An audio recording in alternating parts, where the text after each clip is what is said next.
Somewhere in the early 1900s, Americans saw the croque monsieur, or the grilled ham and cheese sandwich famous in France, and decided, nah dog, let's turn that bread into French toast, add some more meat, and then sometimes we'll deep fry it and add some powdered sugar on top. This is classically known as a hold my beer moment in early American culinary cuisine.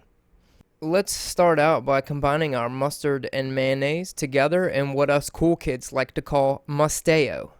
Just a quick sidebar, I was also beaten up multiple times by girls in school, so I may not be your barometer for cool kids. I combined a fourth a cup of mayonnaise and 2 tablespoons of mustard. Now, I used Duke mayonnaise and stone ground mustard. You can use any other variants of mustards or mayos if you like. Just know mayonnaise is the base and mustard is to help cut the flavor of the meats. We now need to make what is pretty much a very, very basic French toast batter with 2 eggs and half a cup of milk. Now we enjoyed our Monte Cristos as a lunch item at home, but if you were going for a much sweeter brunch idea, now is a good time to add some sugar or some honey and even a dash of cinnamon if you would like. Now we need to whisk this to break up the egg yolks. We need to whisk this to smooth it all out so it doesn't make globs on our bread when we go to cook it.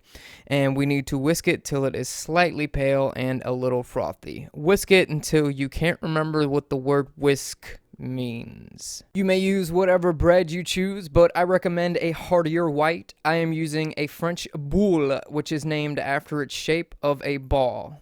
It's also super fun to say boule. First, us cool kids need to spread our musteo on these slices of bread. Then we want to add our Swiss cheese. Now remember, this sandwich is an Americanized version of the croque monsieur. Now a classic croque monsieur uses Gruyere, which is a Swiss cheese in the sense that it is actually made in a small town in Switzerland by that name. A classic Monte Cristo uses Swiss cheese, which is actually an American product made in the same fashion as said Gruyere cheese. Also, the French croque monsieur is usually just cheese and ham. The American Monte Cristo is cheese, ham, and turkey. Some historians believe this is the first ever na na na boo boo, we've got more meats than you do moments ever recorded.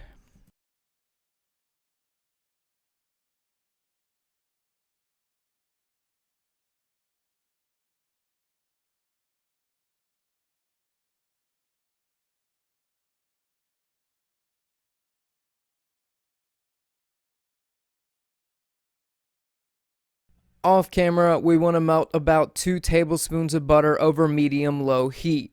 On camera, we're going to do some sweet Sammy dipping action, as this is the biggest difference between a croque monsieur and a Monte Cristo. This is where it becomes more of a French toast sandwich than just a grilled ham and cheese. Now I know you'll be tempted to crank this bad boy up to get color on the outside, but please keep it low and slow. That is the key to a golden brown outside. We want the heat to stay at medium low, turning it multiple times so the outside gets color. The low heat also ensures that by the time the outside has color, the inside will be heated enough to both melt the cheese and bring that meat to a nice warm temperature. And again, I am just a basic B, so I did not put any frills on this Monte Cristo sandwich.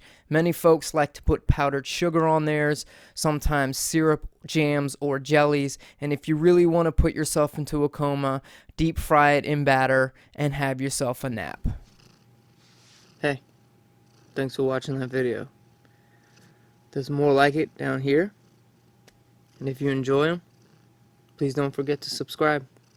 Till next time, you came, you sauteed, you conquered.